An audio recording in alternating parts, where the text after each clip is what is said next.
एक शादीशुदा महिला, पति रहते हुए भी सिर्फ पति ही नहीं, उस महिला के पास एक 7 से 8 साल का बेटा भी था। फिर भी वो अपने पति को धोखा दे रही थी और अपने उस बेटे के सामने एक अननोन पर्सन के साथ घर के अंदर मतलब गलत काम करते हुए नजर आए। बेटे ने अपनी आंखों से देखा। देखने के बाद उसे अजीब सा लगा, जो माँ किसी पराया इंसान के साथ ऐसे कैसे कर सकती है। बस वो खामोशी से इस पल को देखा और खामोशी रहा। इस बात को वो किसी से कह भी नहीं पा रहा था, क्योंकि था नहीं कोई उस वक्त। उस वक्त जो है माँ, उस पराया इंसान और उस बेटे के अलावा पिता बाहर काम करते थे, बाकी और भी जो घर के सदस्य सब अलग अलग जगह में रहते थे। तो इस पल को वो देख तो लिया, लेकिन किसी को बता नहीं पा रहा। इस पल के बारे में ये जो उस बेटे ने देखा था, माँ को भी पता चला और उस शैतान को भी पता चला। शैतान इसलिए कह रहा हूँ क्योंकि आगे जाके वो शख्स जो है इस छोटे से बच्चे का कत्ल कर देता है और इसमें माँ भी बराबर साथ देती है अपने ही बेटे को मौत के घाट उतारवाने के लिए। सुनने के बाद ही रोंगटे खड़े हो जाते, जो कोई माँ ऐसे कैसे कर सकती है। लेकिन कलयुग में कुछ भी संभव है। तो फिर बाद में जाकर उस शख्स ने उस 8 साल के बच्चे को मौत के घाट उतार दिया। उतार देने के बाद उसके बॉडी को भी ठिकाने लगवा दिया। लेकिन ये सब कुछ करने के बाद भी उस बच्चे का माँ जो है उस आशिक से, उस शख्स से लगातार कंटिन्यू फोन पर बातें करते, व्हाट्सएप में चैटिंग होते। ये बाद में पुलिस जांच में पता चली। कई सारे रिपोर्ट जो प्रिंट मीडिया है उस पर छापी है। लेकिन पुलिस ने जो है सीसीटीवी के जरिए उस शख्स तक पहुंचता है। उस शख्स ने जब खुलासा किया, हर किसी का रोंगटे खड़े हो जाते, हर कोई सोचने पर मजबूर हो जाते। यहाँ तक कि पुलिस वाले भी हैरान हो जाते। जो कोई माँ इस दुनिया में सबसे ज्यादा अगर कोई बच्चे से प्यार करने वाले होते वह माँ ही होते। लेकिन देखिए कलयुग का माँ देखिए, अपने नाजायज संबंध को बरकरार रखने के लिए और अपने नाजायज रिश्ता को कायम करने के लिए अपने आशिक के साथ मिलकर अपने बेटे को ही रास्ते से हटवा देती है। वाकई ये पूरा घटना जब सुनेंगे ना तो आपको भी लगेगा ऐसी माँ को तो उसी वक्त मौत की सजा दे देनी चाहिए। तो ये पूरा घटना आज मैं आप लोगों को सुनाने जा रहा हूँ। ये घटना ज्यादा पुराना नहीं, बस पूरा घटना उत्तर प्रदेश का मेरठ का है। मेरठ का ही 16 जून यानी 3 दिन पहले की बात कर रहा हूँ। 16 जून को एक लड़का लापता हो जाता है। लड़का महज 7 से 8 साल का उम्र है। नाम है अंगद बीर। अंगद बीर जब लापता हो जाता है, यानी उसका कोई खबर नहीं मिला था पहले से, तो घर के आसपास बगलों में यानी देखा जाता है, पड़ोसी में देखा जाता है। जब अंगद का कोई खबर नहीं, अंगद की बूढ़ी दादी जो है बहुत बेचैन हो उठी। बैसुमा पुलिस थाना आती है मेरठ के अंदर। उस बैसुमा पुलिस थाने के अंतर्गत पहुंचते हैं और पहुंचने के बाद रोते हुए अपने उस पोते के बारे में बताते हैं, जो मेरा एक पोता है। करीब कई घंटा हो चुका है, मेरे पोते के बारे में कोई पता नहीं चला, कहीं नहीं मिल रहे, आप लोग प्लीज ढूंढ दीजिए। बुजुर्ग महिला की परेशानी को देखते बैसुमा पुलिस वाले जो है फौरन, क्योंकि एक बच्चे का मामला था इसीलिए फौरन कार्रवाई करते हुए उस जगह पे पहुंचते जहां से वो लड़का गायब हुआ था, यानी घर के पास लड़का जहां रहते थे। वहां जाने के बाद पता चला लड़का जो है बस 1 हफ्ता पहले वो पंजाब से यहाँ पर आए थे, बैसुमा पुलिस थाने के अंतर्गत। पहले वो पंजाब में अपने बुआ के पास रहता था कुछ समय से। अब यहाँ पे जहाँ पर वो गायब हुआ वहां पर उसकी माँ थी और कोई नहीं था। माँ क्योंकि 10 दिन पहले अपनी ननद के वहां से अपने बेटे को लेकर यहाँ पर पहुंची थी। गांव का नाम होता है रामराज गांव। रामराज गांव में अंगद भी अपने माँ के साथ रह रहा था। अब लेकिन जब बेटा गायब हुआ, माँ पहुंचा नहीं, दादी रोते हुए पहुंचा। पुलिस को थोड़ा अजीब लगा। पुलिस इस मैटर में अब बातचीत करने लगे तो पता चला जो अंगद बीर का माँ है उनका नाम है गुरप्रीत कौर।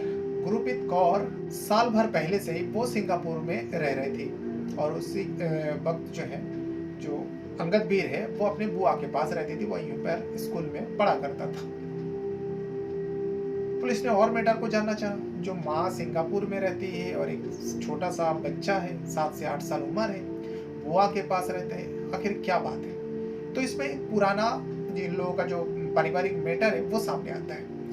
अंगद बीर का जो पिता होता है गुरु सेवक जो है सऊदी अरब में रहते हैं, वहाँ पर वो ट्रक चलाने का काम करता है। पहले वो इंडिया में करता था, लेकिन पति पत्नी में थोड़ा अनबन हुआ। पत्नी जो है अपने रिश्तेदार के वहाँ सिंगापुर चली गई और उसके बाद गुरु सेवक जो है अपने बेटे को अपनी बहन के पास छोड़कर वो भी सऊदी अरब में पहुंच जाते हैं और वहाँ पर जाकर वो ट्रक चलाने का काम करता है। वहाँ पे थोड़ा पैसा ज़्यादा है, लेकिन यहाँ पर वो बेटा रहता। और फिर साल भर बाद जो गुरप्रीत कौर है यानी अंगद वीर का माँ, वो वापस आते हैं और आने के बाद अब सीधा वो अपने बेटे के पास पहुंच जाती है। बेटा जहाँ पर पढ़ाई कर रहा था अपने ननद के पास, और फिर अपने बेटे को साथ लेकर रामराज गांव आ जाते हैं। रामराज गांव में आके अपने घर में रहने लगते हैं। उस घर में उस वक्त कोई नहीं था। माँ जो है अपने बेटे के साथ रहते हैं। तो इसी बीच जो है माँ अपने एक दोस्त को उस घर में बुलाते हैं। बुलाने के बाद उसके साथ कुछ गलत हरकतें कर रहा था। बेटा ने देख लिया। अब माँ को लगा इस बारे में वो अपने पापा को बता देगा या फिर अपने दादी को बता देगा, तो हम लोगों का क्या होगा। जिस शख्स के साथ उस गुरप्रीत कौर का संबंध था उसे कहा, जो देखो मेरे बेटे ने देख लिया और मुझे लगता है इस बारे में, इस घटना के बारे में वो अपने पापा को बता देंगे। ऐसे ही उसके पापा से मेरा अनबन चल रहा है, मैं डिवोर्स लेने की कोशिश कर रही हूँ लेकिन वो डिवोर्स नहीं दे रहे। अगर इस घटना के बारे में जानकारी हो गया तो और ज़्यादा बवाल होगा, तो क्या होगा, बदनामी होगी मेरी। अर्पित पराशर कहता है जो कोई बात नहीं, मैं तुम्हारे बेटे को समझाता हूँ। 15 तारीख को उस लड़का के पास, अंगद वीर के पास अर्पित पराशर पहुंचते हैं कार में, जो घर के बाहर वो खेल रहा था, 2 लड़का खेल रहा था। इतने में वो कार में पहुंचते हैं और अंगद वीर को आवाज लगाता है अर्पित के पराशर कार के अंदर से। तो अंगद वीर उसके पास पहुंचते हैं, जो क्या बात है अंकल। कुछ बात होती है, उसके बाद अंगद वीर जो है उस कार में बैठ जाते हैं। जब कार में बैठ जाता है, अब कार आगे की तरफ चल पड़ते हैं, लेकिन अंगद वीर दोबारा वापस नहीं आता। माँ भी अपने बेटे को ढूंढ रही थी, बहुत परेशान देख रहे थे। लोगों ने भी उस माँ को दिलासा दिया जो कहीं नहीं जाएगा, ढूंढो, मिल जाएगा, पुलिस से ढूंढ कर लाएगा। यही सब होता रहा, लेकिन यहाँ पर वो बच्चा नहीं मिल रहा था। तो पुलिस के पास जब रिपोर्ट पहुंची, पुलिस ने घर के पास आया, सीसीटीवी खंगाला तो देखा कि वो लड़का एक कार में बैठा। उस कार के बारे में जब जानकारी की पुलिस ने सीसीटीवी की फुटेज के जरिए, तो पता चला वो कार जो है मुजफ्फरनगर का है। उस एड्रेस पे पहुंचते हैं, कार चलाने वाले के बारे में पता चलता है। उसका नाम होता है अर्पित पराशर। अर्पित पराशर को हिरासत में लेता है, उससे पूछता है तो तुम करते क्या हो। वो कहता है जो मैं बैंक में काम करता हूँ, HDFC बैंक में काम करता हूँ। अब जो भी करता है, लेकिन उसे पूछा गया जो तुम्हारे कार में जो अंगद वीर बैठते हुए दिखाई दिया, अंगद वीर के साथ तुमने क्या किया, उसका किडनैप क्यों किया। अर्पित पराशर जो है पुलिस को घुमाने लगे। पुलिस के सामने वो इधर उधर की बातें करने लगे, लेकिन पुलिस के पास सबूत थे, सीसीटीवी फुटेज था, उसे झुकला नहीं सकते। पुलिस वाले जो है अर्पित पराशर के ऊपर सख्ती करते हैं। जब सख्ती करता है तो अर्पित पराशर जो है उस बच्चे के बारे में बताते हैं जो मैं उसे मारकर नदी में फेंक दिया। इसे सुनने के बाद पुलिस का भी होश उड़ जाता है। एक छोटे से बच्चे को मारकर नदी में फेंक दिया, आखिर उस बच्चे ने क्या किया था। जिस जगह पर फेंका गया उस जगह पर पहुंचते हैं। गोताखोरों के जरिए, डॉग स्क्वाड के जरिए उस बच्चे को ढूंढा जाता है, लेकिन बच्चा वहां पर नहीं मिलता। पुलिस को लगा ये अर्पित पराशर जो है बहुत चालाक है, हम लोगों को घुमा रहे और हम लोगों को परेशान कर रहे हैं। ऐसी पुलिस परेशान था, उस बच्चे को ढूंढ नहीं पा रहे थे। बच्चे के परिवार बहुत ज्यादा परेशान थे, जिसके चलते पुलिस अब उस अर्पित पराशर के पास दोबारा पूछताछ करती है। अब की बार उसे कड़ाई से पूछताछ होती है। जब कड़ाई से पूछताछ होती है तब अर्पित पराशर इस बार सच्चाई बताते हैं, जो हाँ मैं उस बच्चे को मार तो डाला हूँ, लेकिन जिस जगह के बारे में मैं पहले बताया, बच्चे का बॉडी वहां पर नहीं फेंका, बल्कि मैंने उस बच्चे का आशा देवी मंदिर के पीछे एक झाड़ी है, उस झाड़ी में मैंने उस बच्चे को मारकर फेंक दिया। पुलिस का एक टीम फौरन उस आशा देवी मंदिर के पास पहुंचते हैं। पहुंचने के उसके पिछवाड़े में देखता है, वाकई थोड़ा जंगल जैसा है, एक झाड़ी है। उस झाड़ी के पास जाकर देखता है कि उस अंगद वीर का बॉडी पड़ा हुआ था।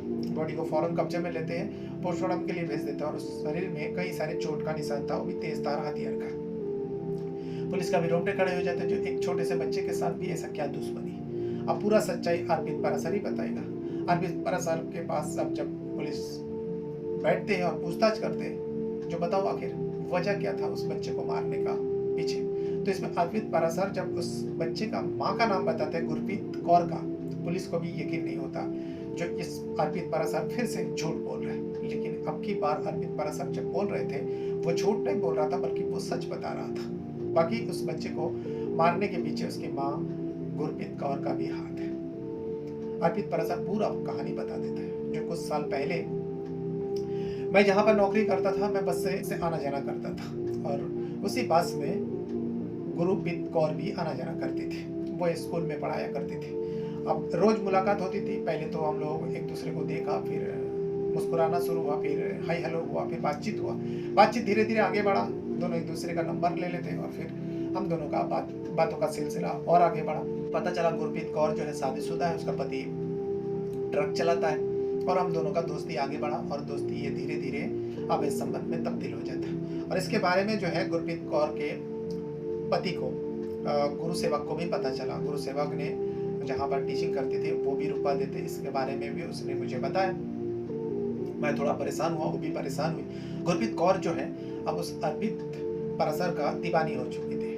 अब वो अपने पति से भी लड़ पड़ती थी, पति से अलग होना चाहती थी, पति से दूर होना चाहती थी। लेकिन पति जो है किसी भी हाल पर अपने पत्नी को अलग नहीं करना चाहता था, उसे छोड़ना नहीं चाहता था। गुरप्रीत कौर है डिवोर्स की अर्जी लगाते रहे, लेकिन गुरु सेवक जो है अपने पत्नी को तलाक नहीं दे रहे थे। झगड़ा बढ़ता गया। आखिरकार दोनों में इतना ज़्यादा झगड़ा बढ़ा कि गुरप्रीत कौर जो है अपने रिश्तेदार के वहाँ सिंगापुर चली जाती है और बेटा जो है अपने पिता के साथ रहने लगते हैं। फिर बेटे के भविष्य को देखते हुए गुरु सेवक अपने बेटे को अपनी बहन के वहाँ छोड़ देते हैं, वहीं पर स्कूल में एडमिशन करा देते हैं पंजाब प्रदेश में। और यहाँ पे गुरु सेवक भी अकेला पड़ जाता है, सोचता है यहाँ रहकर क्या करूँ। गुरु सेवक भी सऊदी अरब पहुँच जाते हैं। जब सऊदी अरब चले जाते हैं वहीं पे वो काम करने लगते हैं। लेकिन एक साल बाद गुरप्रीत कौर जब वापस आए इंडिया, आने के बाद अपने आशिक से बातचीत कंटिन्यू करती रही और यहाँ आने के बाद फिर से आशिक से मिलने की इच्छा जताई। आशिक ने भी तैयार था। आशिक का इस बीच शादी भी हो गई थी अर्पित पारासर का, लेकिन इन दोनों को कोई फर्क नहीं पड़ा। दोनों ही शादीशुदा थे, इसलिए कोई फर्क नहीं पड़ा। फिर दोनों मिलने का प्लान किया और उसी गाँव में, जो रामराज गाँव है, उस गाँव में मिलने की प्रोग्राम बनाया। लेकिन मिलने से पहले ही जो है गुरप्रीत कौर अपने ननद के वहाँ से अपने बेटे को लेकर आए थे 10 दिन पहले। बेटे, माँ और वो आशिक। जिस दिन संबंध बना रहा होता है उस दिन आशिक, अर्पित पारासर और गुरप्रीत कौर, जिस दिन इन दोनों को मिलना था, जिस दिन इन दोनों को संबंध बना था, उस दिन अर्पित पारासर जो है रामराज गांव में आते हैं और आने के बाद गुरप्रीत कौर के साथ उसी के कमरे में संबंध बनाने लगते हैं। लेकिन बेटा जो है अचानक घर पे आ जाते हैं और आने के बाद अपनी माँ को उस शख्स के साथ आपत्तिजनक हालत में देख लेते हैं। इन दोनों का भी नज़र पड़ा। दोनों का नज़र पड़ने के बाद दोनों थोड़ा डर जाते हैं। जो ऐसे मेरे पति से अरमान चल रहा है, मेरे ससुराल वाले से अरमान चल रहा है, अगर मेरा बेटा ने इसके बारे में उसके पापा को या उसके दादी को बता दिया तो मेरे लिए तो बड़ी मुसीबत हो जाएगी। ऐसे मेरा पति तलाक नहीं दे रहा, तो अब मैं क्या करूँ। तो उस आशिक ने कहा, अर्पित पारासर ने कहा, तुम बताओ, अगर तुम चाहो तो मैं तुम्हारा बेटे को हमेशा हमेशा के लिए ख़त्म कर दूँ। इस पर वो गुरप्रीत कौर ज़्यादा ना सोचते हुए उसने अपने आशिक को परमिशन दे दिया। जो ठीक है, अगर ऐसा है पहले समझाने की कोशिश करना, अगर वो नहीं समझता तो मेरे बेटे को मार देना। फिर दूसरा ही दिन 16 जून को उस अर्पित पारासर जो है उस घर के पास आते हैं। अंगद वीर को अपने गाड़ी में बैठा कर ले जाते हैं, उसे समझाने की कोशिश करता है, लेकिन वो शायद नहीं समझ रहा था। उसके माइंड को देखते हुए अर्पित पारासर जो है उसे मौत के घाट उतार देता है। उसे जब चोट मारा जा रहा था वो चीख रहा था, चिल्ला रहा था, लेकिन अंगद वीर जो पगड़ी बांधते थे सर पर, उस पगड़ी से उसका मुंह को बांध देते ताकि वो चीखे ना, चिल्ला ना पाए। और इस तरीके से उस छोटे से बच्चे को दर्दनाक मौत दे देते हैं।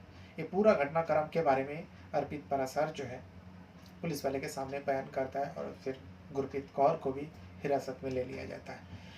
जब गुरप्रीत कौर का नाम आता है किसी को भी यकीन नहीं होता, पुलिस को भी यकीन नहीं होता, जो कोई माँ अपने बच्चे के साथ ऐसा कैसे कर सकती है। लेकिन ये सच था। इस खबर को गुरु सेवक जो अंगद वीर का पिता है, जो सऊदी अरब में था, उसे भी बताया जाता है। वो रोते बिलखते सऊदी अरब से इंडिया वापस आता है। ये वो पूरा घटना है जो उत्तर प्रदेश का मेरठ में घटी है। इस घटनाक्रम के बारे में आपका जो भी राय है कमेंट बॉक्स में ज़रूर दीजिएगा और इसमें सबसे बड़ा दोषी कौन है? क्या वो माँ है, क्या वो आशिक है, या फिर परिवार का बिखर जाना? अपना राय कमेंट में ज़रूर दीजिएगा। बहुत बहुत धन्यवाद करता हूँ। Thank you very much.